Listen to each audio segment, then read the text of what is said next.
सरकारी जागेवर बसलेल्या लोकांना पट्टे वाटप केलेले आहे आणि या कार्यक्रमाला किशोर जोरगेवारजी उपस्थित होते। चंद्रपूरमध्ये महानगरपालिकेच्या निवडणुकीबद्दल आमच्या सर्वांचे एकमत झालं आहे। आज अंतिम यादी जाहीर होईल।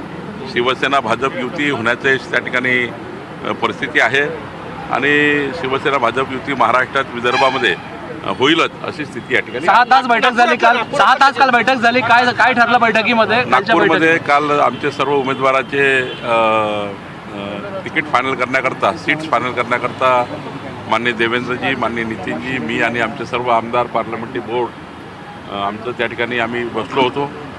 6 तासाच्या बैठकीमध्ये नागपूरच्या सर्व सीटवर चर्चा झाली आहे आणि मला वाटतं आज यादी किंवा उद्या यादी येईल। नागपूरमध्ये महायुती होणार आहे, शिवसेना भाजप युती होणार आहे, राष्ट्रवादीची चर्चा सुरू आहे। नेमकी काय भूमिका आहे? अत्यंत क्लिअर आहे की आम्ही या ठिकाणी नागपुरामध्ये भाजप आणि त्यांचे 5 लोक बसून, शिवसेनेचे 5 लोक बसून ज्या सिटिंग सीट आहे शिवसेनेच्या सिटिंग सीट आहे, त्या सिटिंग सीट नागपुरातल्या त्यांना आणि काही सीट वाढवून मागितल्या आहे, त्याच्याबद्दलची चर्चा होणार आहे। फॉर्म जे आहे ते केव्हा भेटणार आहे? यादी जाहीर होणार नाही, डायरेक्ट एबी फॉर्म 2 तासापूर्वी मिळणार आहे तुमच्या जे उमेदवार आहेत त्यांना? या संदर्भात काही चर्चा झाली नाही? काही चर्चा झाली नाही आहे। आम्ही आमचे उमेदवार आज फायनल करून त्या ठिकाणी उमेदवाराला एबी फॉर्म देणार आहे। ठाणे आणि नागपूरचा पेच अजूनही सुटलेला नाही? सुटेल। नागपूरचा काही प्रॉब्लेम नाही आहे, ठाण्याचा काही प्रॉब्लेम नाही आहे, दोन्ही सुटेल। मुंबईमध्ये शिवसेना शिंदे गटासोबत काय चर्चा झालेली आहे? कधी निर्णय होईल काय? नाही, सर्व चर्चा झाली आहे। चर्चा करूनच मार्ग निघालेले आहे। आम्ही या ठिकाणी चर्चा करूनच त्या ठिकाणी अंतिम क्षणापर्यंत महायुती होईल। आम्ही त्या ठिकाणी महायुतीमध्येच लढतो आहे आणि शिंदेसाहेब असतील, आम्ही असतील, देवेंद्रजी असतील, आमचे अध्यक्ष रवींद्र चव्हाणजी असतील, आम्ही सर्व बसून महायुतीचाच मार्ग काढतोय।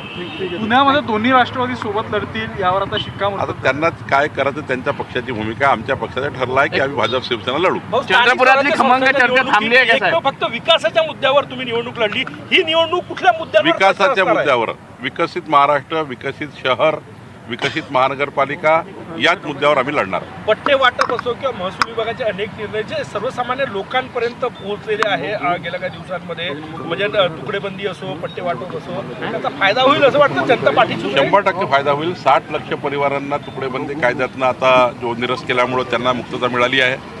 मोठ्या प्रमाणावर सरकारी जागेवर लोक बसले आहेत, त्यांना मी प्लॉट देतो आहे, त्यांना भूखंड येतो आहे, त्यांना पट्टे येतो आहे।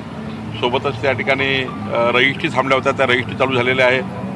त्या ठिकाणी सनद आम्ही रद्द केली आहे, येण्यासाठी आता सनद लागणार नाही। महत्त्वाचे क्रांतिकारी निर्णय आमच्या खात्याने केलेला आहे।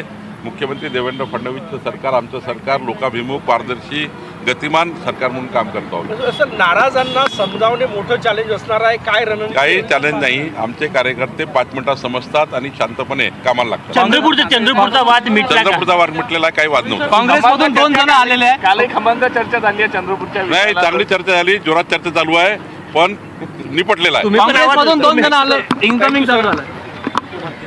तर चंद्रपूरचा वाद मिटलेला आहे। नागपूरमध्ये शिवसेना भाजपची युती होणार आहे असं त्यांनी म्हटलेलं आहे आणि चंद्रपुरातला सुद्धा वाद आता पूर्णपणे मिटलेला आहे। सगळ्यांचं एकमत झाल्याचं बावनकुळे म्हणालेले आहेत आणि सोबतच नागपुरातील देखील सर्व जागांबाबत चर्चा झाल्याचं देखील त्यांनी स्पष्ट केलेलं आहे। या क्षणाची सगळ्यात मोठी आणि महत्त्वाची बातमी, नागपूरमध्ये शिवसेना भाजपची युती होणार आहे। सगळ्या जागांची चर्चा पूर्ण झालेली आहे आणि चंद्रपूरचा सुद्धा वाद मिटलेला आहे असं स्वतः बावनकुळेंनी सांगितलं। आपण बघतोय की चंद्रपूरचा वाद काही किलोमीटर नव्हता, सगळ्या बैठकांमध्ये खडाजंगी होत होती, मात्र अखेर हा वाद मिटल्याचं बावनकुळे म्हणाले।